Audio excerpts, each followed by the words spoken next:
നമ്മുടെ കയ്യേറി കൂടുകൾ നിർമ്മിക്കുന്നു. വിദേശികളായ പ്രാണികൾക്ക് വാടകയ്ക്ക് കൊടുക്കാനാണത്രേ പാറ്റ ഇത്തരം കൂടുകൾ നിർമ്മിച്ചു കൊണ്ടിരിക്കുന്നത്. ഈശ്വര, നമ്മുടെ കഞ്ഞിയിൽ പാറ്റ വീണത് തന്നെ.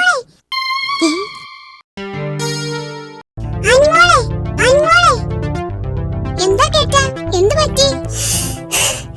എന്താ? നോക്കൂ, നമ്മുടെ ചുക്കിനെണ്ണാനെ വേട്ടക്കാരൻ ചുട്ടൻ പിടിച്ചോണ്ട് പോയി. നേരോ? കഷ്ടമായി പോയി. ഉടനെ രക്ഷിച്ചില്ലെങ്കിൽ ചുട്ടൻ അവളെ ചുട്ടുകൊല്ലും. ഇനി എന്താ ചെയ്യാ? പക്ഷെ കേട്ടാ, നമുക്കെങ്ങനെ അവളെ രക്ഷിക്കാൻ കഴിയാ? വേട്ടക്കാരന്റെ കയ്യിൽ അമ്പും വില്ലുമുണ്ട്. അവൻ നമ്മയും കൊല്ലും. എന്തെങ്കിലും സൂത്രം പ്രയോഗിച്ചേ പറ്റുമോളൂ. പാവം ചുക്കിണി അണ്ണാൻ. അവളുടെ കുഞ്ഞുങ്ങൾ കൂട്ടിലിരുന്ന് കരയുന്നുണ്ട്. ശരി ശരി, നീ വേഗം പോയി ചെമ്പക്കുറുക്കനെ വിളിച്ചോണ്ട് വാ. അവന്റെ അടുത്ത് നല്ല സൂത്രങ്ങൾ ഉണ്ടാവും. നമുക്ക് വേഗം വേട്ടക്കാരന്റെ വീടിനടുത്ത് പോയി ഒളിച്ചിരുന്ന് അയാൾ എന്താ ചെയ്യുന്നതെന്ന് നോക്കാം. ശരി, ഞാൻ ഇതാ വരുന്നു.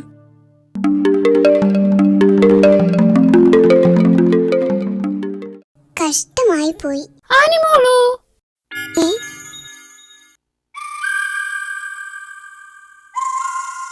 എന്താ മാക്രിക്കുട്ട? നിങ്ങൾ പറയുന്നതെല്ലാം ഞാൻ കേട്ടു. ദാ, വേട്ടക്കാരന്റെ വീട്ടിൽ പോകുമ്പോ സൂക്ഷിക്കണം കേട്ടോ.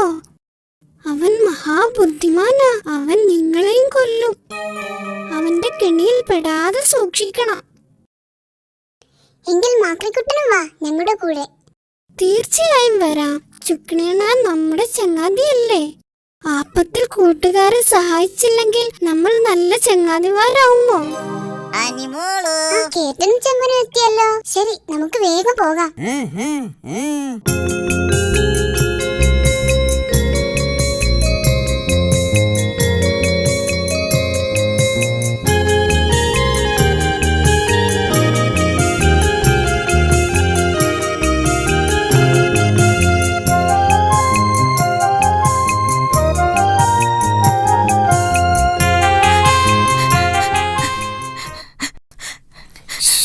ശബ്ദമുണ്ടാക്കരുത്. നോക്കൂ, ചുക്കിണി എണ്ണാനെ വേട്ടക്കാരൻ കൂട്ടിലടച്ചിരിക്കുന്നു. അണ്ണാരക്കണ്ണനെ രക്ഷിക്കാൻ ഇനി എന്ത് ചെയ്യും?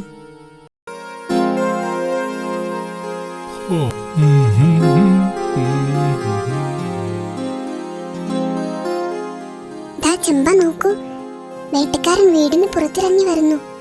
ഏയ്, ഒന്ന് പതുക്കെ. അയാൾ എന്താ ചെയ്യുന്നതെന്ന് നോക്കാം.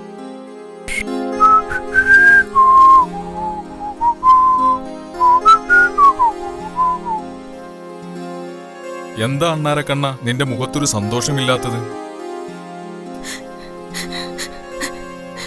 നീ കുറെ കരഞ്ഞത് കൊണ്ടൊരു കാര്യവുമില്ല. നിന്നെ ഞാൻ വിടില്ല. ഈ കൂട്ടിൽ നിന്ന് നിനക്ക് രക്ഷപ്പെടാൻ കഴിയില്ല. ഏതായാലും ഞാൻ പോയി കുറച്ച് കാട്ടുകിഴങ്ങ് പറിച്ചുകൊണ്ട് വരാം. കാട്ടുകിഴങ്ങ് തിന്നാൽ കുറച്ച് ദിവസം കൊണ്ട് നീ തടിച്ചു കൊഴുക്കും. എന്നിട്ട് നിന്നെ ഞാൻ ചുട്ടു തിന്നും.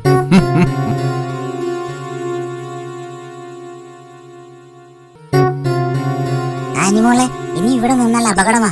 ചുക്കിണി എണ്ണാനെ ചുട്ടൻ ചുട്ടു തിന്നതിന് മുമ്പ് നമുക്ക് കൂട്ടുകാരെല്ലാം വിളിച്ചു വരുത്തി എന്തെങ്കിലും സൂത്രം കണ്ടെത്തി അണ്ണാരക്കണ്ണനെ രക്ഷിക്കണം. എന്താ? ശരിയാ.